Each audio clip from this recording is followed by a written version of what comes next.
Hey friends, it's Lauren Taylor. Thanks for joining me in my craft room today. I have a video sharing some of the few products of the brand new Scrappy Tales Crafts Christmas Party release. I was gifted some items and I'm so excited to share with you what I got. So first, I received the Christmas Party card kit, and there are two embellishment mixes in this kit that are not available for purchase outside.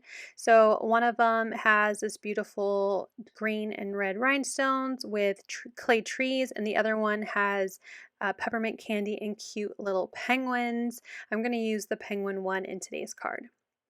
What's also included is the 6 by 8.5-inch Christmas Party Designer pattern paper pad. There are 24 sheets in total with 12 different designs, and you get 4 of each design on this really nice glossy heavyweight paper. So many pretty Christmas designs. I love the pink, teal, red, and green vibes of this paper pack, and I'm going to use a few different papers today on my card. So excited to bring that in, and that's really what's going to set the tone of my project. I also received the Layering Penguin Duo Craft Die Set. Now this is not included in the Christmas Party card kit, but I just wanted it so badly. I love those cute layered penguins together. Next is the 6 by 8 Christmas Party Layered Stencil. There are 6 different stencils in this set, and I absolutely love these layered stencils. I received last or 2 months ago the cute Halloween ones, and it made the best background. So I'm excited to use these stencils, as I'm sure they will also be the best background. So check in on my channel or my Instagram feed later for projects with that stencil set. Next, I have the 6 by 8 Christmas Party Photopolymer Stamp Set. I love all the cute little characters in here. I'm so excited. I love cutesy critters. And there is also a coordinating die set. I'm also going to use the oversized A7 Winter Scene cover plate die, and there's 2 parts to this die set. So we have the cover plate, the oval, and the trees. So I went ahead and die cut everything out, and I'm starting with my background that I have with die cut the cover plate die out of some mixed media cardstock because I'm going to do some ink blending. I also die cut the tops of my mountains out of some sparkly white cardstock, and I have my trees, the tree trunk, and my background cut from the Christmas Party paper pad. Now the oval inside of this die does not completely come out, which is really great if you want kind of a paper piece look, especially since the trees there is a separate die for them. But I'm going to use this die to create a shaker, so I'm just bringing in my tiny little scissors and just carefully following the oval and cutting anywhere where it's still connected to the rest of my die cut. So I'm making sure to trim around the trees and just cutting those little tiny spots where that center piece still connects to the outer frame. And I loved how easy that was. So it's kind of like getting 2 different types of cards in one. I'm bringing out my grip mat to help me with adding ink. I was going to say stenciling, but I'm not stenciling, with adding ink to my background. And I'm going to grab some Distress Oxides and my blending brushes. And for the colors today, I'm going to be using Salvage Patina, which will fade into Stormy Sky, and then finally will fade into Milled Lavender. Now, at the time, I thought I needed to mask off where my sky meets the mountains, but I think about it later on that my tops of my mountains are going to be covered with cardstock. So I didn't really need to go in here with this fine of a masking with my mint tape. You'll see here, I'm going to add a piece of mint tape just directly, not quite half, but splitting the tops or my mountains from my sky. And that's really what I could have done and been fine, but that's okay. So I'm going to go ahead and start with my lightest color in my night sky, and I'm going to go with Salvage Patina, and I'm going to completely cover the top part of this frame. So I'm going in very gently. I don't want to rip my paper, and you can always add in more color. So I'm going in with a lighter hand and adding all of that Salvage Patina in, and then Same technique with a lighter hand. I'm bringing in Stormy Sky, and I'll go back and forth between these two colors to have a blend. And then finally, I'll bring in Milled Lavender to top that off. And again, I'll go back through all the colors until I'm happy with the blend between the three. Go ahead and pick up my mess, and then we'll peel off the mint tape, and you can see how I blocked off the tops of my mountains. So if you're not adding in the separate dies to the tops of your mountains, you could definitely do this technique. It just was extra masking that I didn't need to do. And here's where I'm going to realize that I didn't need to go through all that work. And so when I color in my mountains, I'm not going to be quite as picky as I was for the sky when it comes to masking between the top and the bottom. I'm just going to grab that mint tape and make sure that I cover anywhere where there's that salvage patina, and then high enough to where the edges of those die cuts, I will color them in with my next color. I also am going to mask off my snowy banks here. You see I'm just trying to follow the curve of the snow, not really caring how it looks where the trees will overlap, just trying to make sure I have a separation between my mountains and my snow. And for the mountains, I'm bringing in Distress Oxide in Lost Shadow, and I'm just going to go and fill this whole open area up, not really paying attention or caring that my trees are gray. Then I'm peeling off the masking for my snow on the ground, and I wanted there to be a little bit of dimension with the snow, so I'm grabbing tumbled glass and I'm going to create a shadow so it looks like the snowbank that's more towards the front, that's closer to you in the image, creates a bit of a snowy shadow behind it. So I added some more masking tape, mint tape, to the edge of the snowbank that's, again, closest to you if you're looking at it from a perspective point of view.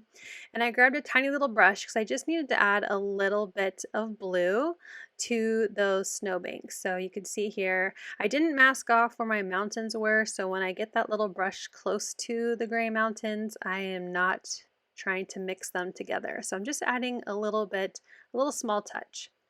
And then I wanted to add blue now to the edge of my snow on the bottom and sides, but that little brush was going to take me way too long, so I grabbed my bigger blending brush.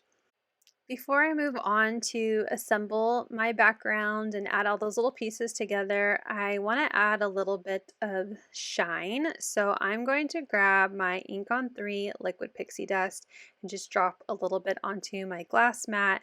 I'm going to add water and then grab a brush and just splatter all around the card. It's a very subtle shine, so it's not taking away any of the color. It's just adding a nice shine for when you see the card in the right light.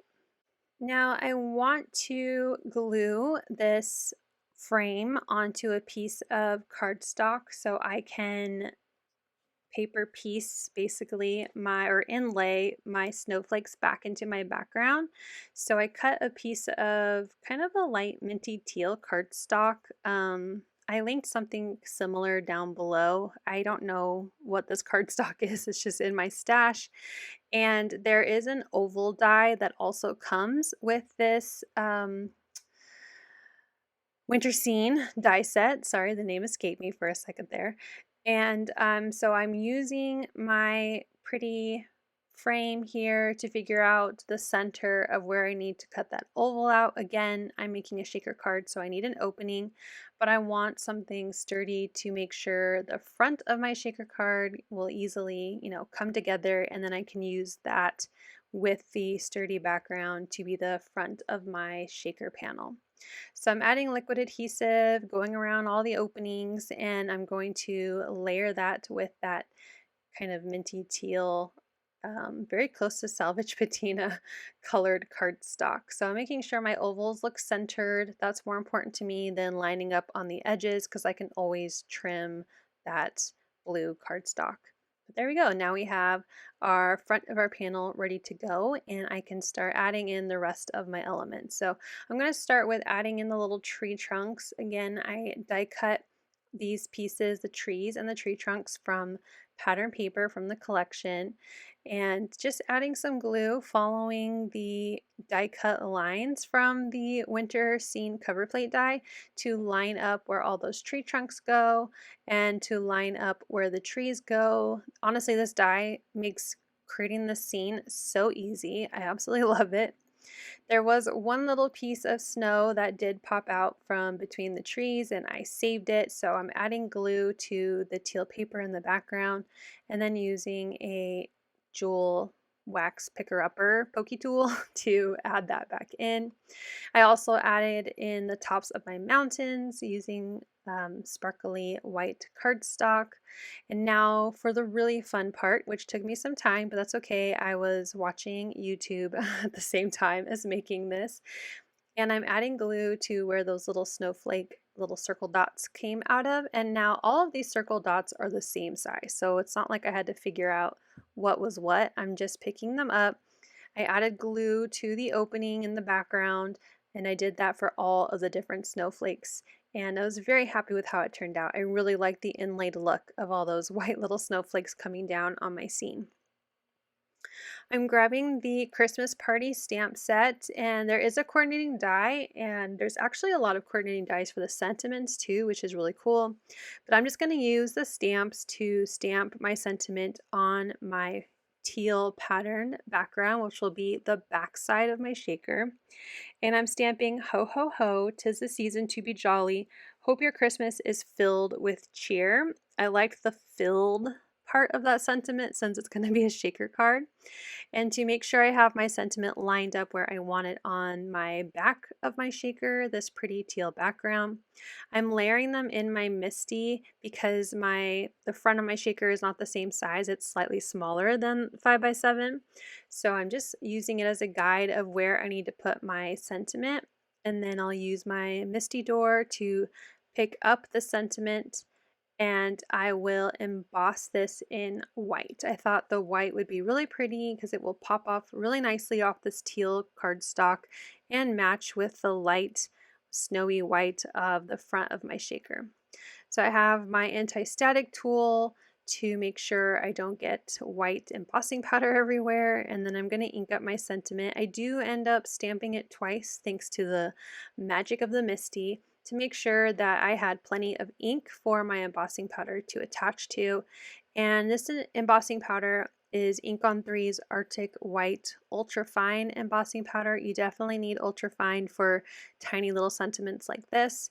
And then I just use my heat tool to melt that embossing powder down. It's made of like little plastic beads, I guess you could say. And it creates such a beautiful sentiment. So I'm going to let that cool down while I cut the acetate portion of my shaker card. I'm going to cut 2 panels that will fit perfectly behind that oval opening because I'm going to sandwich my shaker together. Since I have to be very careful of how I line it up, I wanted to just make sure that my shaker bits were in place before I assemble my whole card together. I'm taking some 1/4 inch adhesive and I added it to the 4 sides of one of my acetate pieces and adhered that to the back of my panel, my shaker panel, the front of my card. I'm using some thick foam adhesive. This particular one's from Heffy Doodle. I do have my favorite, which is the World's Best Foam Tape by Pear Blossom Press, but I have a lot of this Heffy Doodle foam adhesive, so using what I have, and it's also a wonderful adhesive, but I will toot Pear Blossom Press's horn anytime I can. So I went around the oval opening with the thinner foam adhesive from Heffy Doodle, and I poured in those cute little peppermints and penguins. And because it's all just clay confetti, I wanted to add some clear seed beads in there. That's just a stash that I got from a big box store, and I poured them in to just help with movement and to make the shaker sound more shakery, in my opinion. And then I used that second piece of acetate to sandwich my shaker together. So now all of those little bits are fully enclosed. I added more tape adhesive to the 4 sides of that back acetate piece, and then foam adhesive, both the wide and the thin, from Heffy Doodle to cover up the back of my front panel. So there's adhesive everywhere and it keeps that front panel nice and stable on the front of my card. So now that I have my card front all done, let's make a card base. I'm just using some Nina Ultra Thick cardstock, and I'm trimming the 11 side down to 10, the 8.5 down to 5, and then I scored the 10 I'm sorry, the 8.5 to 7, and then I scored the 10 at 5 to make a 5x7 card. I hope that made sense. And just reinforcing that fold, and then I'm going to grab my super big adhesive roller and just add some tape adhesive to the front of my card. I'm lining up my card front to the folded part of the card, so just in case I don't get it lined up perfectly or I cut my base wonky, I can always just trim off the extra cardstock that shows. But here is a close-up and final look at this beautiful 5x7 or A7 size Christmas shaker card. I love the colors. I'm totally in love with this Christmas party paper pad and just the softer feel that it has. So I'm really excited to create more Christmas cards with this whole collection. Thank you so much for watching. I hope you'll click like, and if you're new here, I hope you'll subscribe and come back. As always, you can find everything I use down below in the description box. Thank you and have a wonderful day. Bye!